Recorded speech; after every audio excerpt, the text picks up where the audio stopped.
திருச்சியில் நடைபெற்ற விவசாயிகள் குறைதீர்க்கும் கூட்டத்தில் தற்கொலைக்கு அனுமதிக்குமாறு வலியுறுத்தி கடிதம் கொடுத்தனர். ஆட்சியர் பழனிசாமி தலைமையில் நடைபெற்ற இந்த கூட்டத்திற்கு வந்த விவசாயிகள் சாகுபடி இல்லாததால் இந்த தீபாவளியை கருப்பு தீபாவளியாக அனுசரிக்கப் போவதாக கூறினர். கையில் தூக்க மாத்திரைகளை வைத்துக் கொண்டு தற்கொலை செய்து கொள்ள அனுமதிக்குமாறு ஆட்சியரிடம் அவர்கள் கடிதம் கொடுத்தனர்.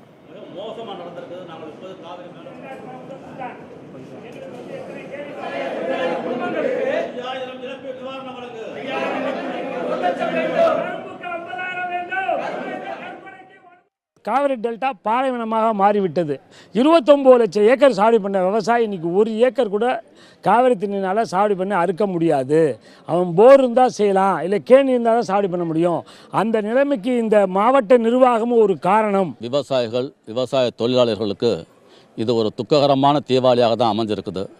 காரணம் என்னன்னாக்கா, எந்த ஆண்டுக்கும் இல்லாத அளவிற்கு இந்த ஆண்டு விவசாயம் ரொம்ப பொய்த்து போயிருக்குது.